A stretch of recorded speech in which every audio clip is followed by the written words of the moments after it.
I've always been just a little bit obsessed with planning. I am such a lover of lists and kind of planning everything out, especially when it comes to the arrival of a new season. And as spring is starting to feel like it's actually on the way, I thought it would be the perfect opportunity to sit down and get a little bit of inspiration for the warmer months. Now, a massive source of my personal inspiration when I'm planning out my outfits and my makes is Pinterest. I really like using Pinterest for getting a sense of the vibe or an ambiance that I want to capture when I'm creating content or taking my pictures for Instagram. I find it really useful, not so much for pinpointing exact patterns, but rather putting together different colours and textures that I maybe haven't tried before to try and figure out what I feel works and what kind of captures the overall feeling that I want to create when I style my outfits. One of the things that I can feel is missing from the crafting spaces online is a real sense of how a knitted item integrates into an outfit as a whole. And this is one problem that Pinterest is really useful for tackling, because it gives you more of a sense of outfits as a whole rather than the specific knitted pieces and the details of them. In the winter, you can kind of rely on your big snuggly jumpers, maybe in an Aran weight, and know that if you throw them together with some nice trousers, you've got quite a cute outfit. Spring is a time when I do struggle. The weather is so changeable and I need a lot of inspiration when it comes to creating layers that don't look bulky, but instead look kind of chic and put together. So with this in mind, I'm using my Pinterest board for the spring of 2024 as a source to match patterns to. Something that I've featured really heavily on my Pinterest for spring is the concept of layering. Most of my favourite outfits and the ones that I've been most in awe of do feature several layers of beautiful colours and textures put together. I think that layering is an easy way to achieve a look that has a lot of depth to it and kind of sophistication that also feels not too much effort has been put into it. Now, an important aspect of spring layering is, of course, the iconic sweater vest. Some of my pins this year have been wearing sweater vests with beautiful menswear inspired shirts underneath, but I've also been equally attracted to the idea of wearing a sweater vest when it's quite warm without anything underneath at all. I think the juxtaposition of a chunkier sweater vest on top with some slightly more fitted trousers and a pair of heels, there's just something that feels so right about this look. And I also feel there is this kind of 80s and 90s inspiration in some of the silhouettes that you're getting and some of the more voluminous and kind of interesting shapes. So with that in mind, I want to first look at the Anna vest by Saint Effie Studio. Now, I'm not sure if it's Saint Effie Studio or Steffi Studio, but she's a designer that you should really check out. She's a smaller maker who has a lot of beautiful posts on Instagram, and I've been following her for several years, and I feel like her patterns just deserve a lot more attention. As with most of the sweater vests I'm going to touch on today, the Anna vest could look really, really good just on its own, or with a really nice crisp cotton shirt paired underneath. The wider shoulders and fitted kind of more slim body really give this its 80s flair that I think makes it really unique and cool. I also really enjoy some of the details of this vest. It features interesting saddle shoulder construction as well as deep armholes and a lovely generous turtleneck. So that will allow you to keep yourself a little bit more cozy around the neck area, because that's where I always get really, really cold, whilst also having kind of a little bit more space to move and breathe on your arms. The Anna vest is knit up in a nice thick warm Aran weight yarn held with a lace weight for extra fuzz, and it comes in 5 sizes, from a 76 to 108 centimetre bust. Now, if you're looking for a similar pattern that's slightly more inclusive in its size range, I've also found the Montpellier vest. This vest includes several features that make it quite similar to the Anna vest, but it is a little bit looser and a little bit more casual in its fit. It comes with a nice warm turtleneck, just like the last one, and also includes some elegant ribbing down the sides that add just kind of a little bit of intrigue and interest to what is otherwise a very classic pattern. I think the fact that this vest is even looser will mean it will be even better for layering something underneath. You'll just have that little bit extra wiggle room and it won't feel like your fabrics kind of squish together and show through the knitted material. The Montpellier vest is knit up in a DK held with a lace weight yarn that works up to be about a worsted weight. It comes in 8 sizes from an 85 to 140 centimetre bust. Now for our last sweater vest, I wanted to move away from that minimalist simplicity of the last two and really give you an option that is kind of over the top in its ornate cables. And this is the Eurus Slipover by Aegyo Knits. This piece is a companion to the designer's earlier Eurus sweater, which is absolutely gorgeous, and I've seen so many interesting versions of it. I think that something like this would work out really well in a neutral but slightly rustic yarn, so you can really show off the quality and the intense texture of those cables. I also enjoy that this vest includes button details with these gorgeous wooden toggles. I think that this will make it a lot more wearable for a lot of people who might have slightly larger hips, just like me. I also think that it adds a little bit more polish with that beautiful button, whilst also not really restricting your mobility because it won't be tight at all around your legs and hips. I would personally wear this slipover exactly as she's done. I would knit it up in a neutral beige or grey and wear it with a lovely cotton shirt underneath. Now this pattern hasn't actually yet been released, but it is due to come out in late February, so keep your eyes on her Instagram if you're interested. It should be in 5 sizes from a 110 to 155 centimetre bust. Now we move on to my second category of patterns, which are very much inspired by these chic monochrome outfits that feature light and kind of baggy knits at the top. I really enjoy the look of pairing a very lightweight, maybe merino jumper with a pair of oversized tailored trousers. I think that there is a simplicity to a look like this that is really elevated when there's a lot of attention to detail to the fibres and the quality and cut of the pieces that you pair together.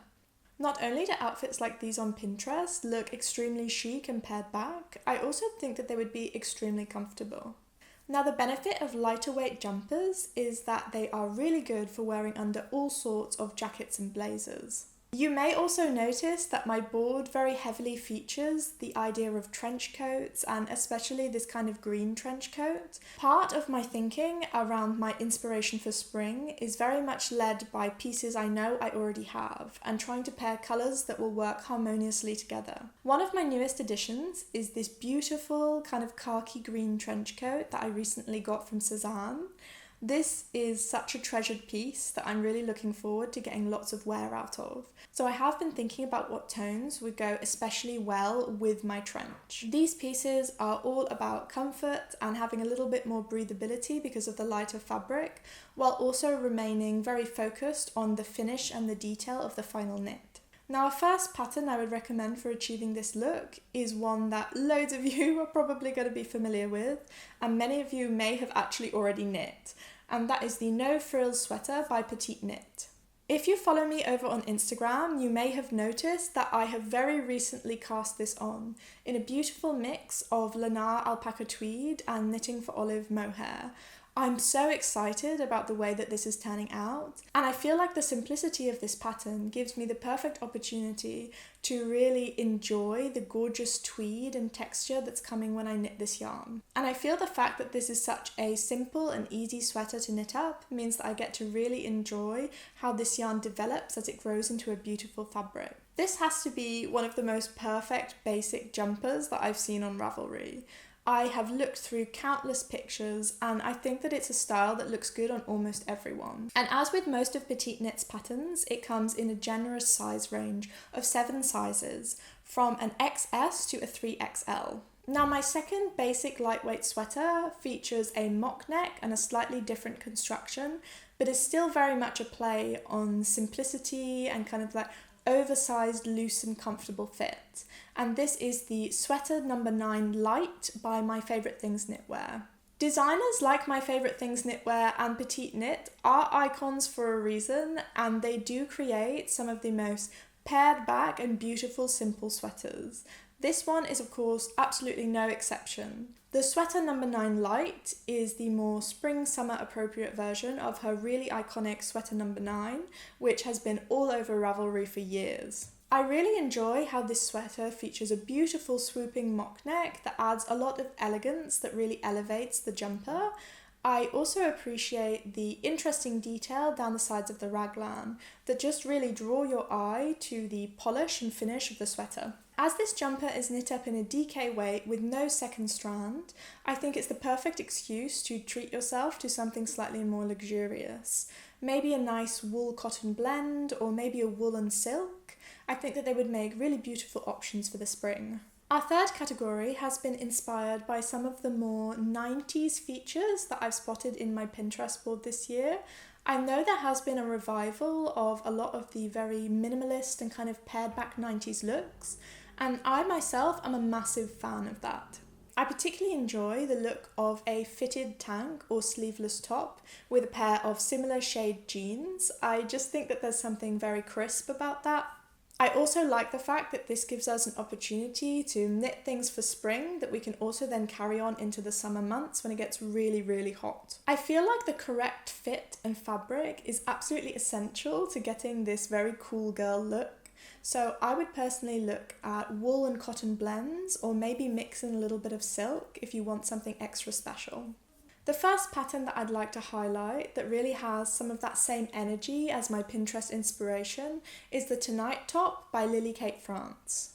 I previously mentioned this piece in an older video when I was talking about my yarn stash, and I am just about to cast on beautiful burgundy cashmere from Lanes de Nord to make this lovely piece. The details that really stood out to me about the Tonight Top were its wonderful fit and its double knit armholes.